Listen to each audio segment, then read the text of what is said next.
Magandang gabi. Nandito ako ngayon sa tindahan namin at i-vlog ko lang tong bago naming paninda. Bukod sa mga basic needs ng mga tao araw-araw. So, eto, papakita ko sa inyo. Yung mga product nito ay galing originated sa Indonesia. So guys, meron tayo para siyang cornetto, which is this is Joy Day Crunch Double Chocolate. Yan, tayo nyo dito 26 pesos, 12 pesos. Meron tayong Cool Watermelon Apple. Yan, ito pareho din yata ito, Crunch Delight. Magkano to? Ito 15 pesos yung choco corn. Sarap to. Tapos yung crunchy cookies and cream.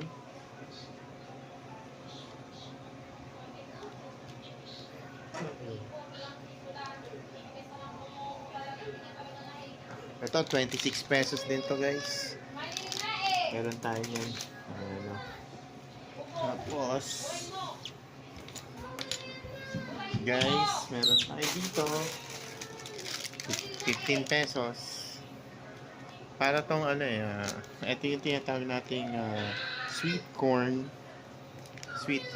no? Joy Day sweet corn guys. Tapos meron din tayo nito.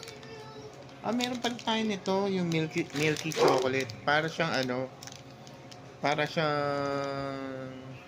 pinipig crunch pero wala siyang stick.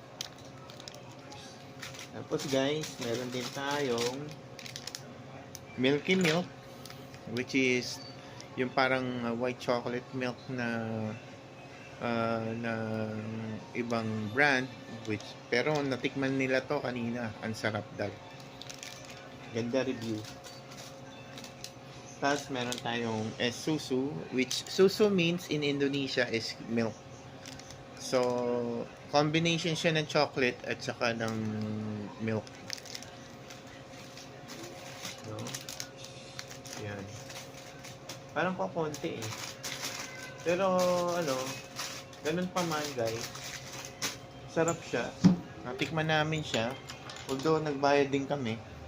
So, we need to. Mga 1, 2, 3, 4, 5, 6, 7, 8 different different kinds of ice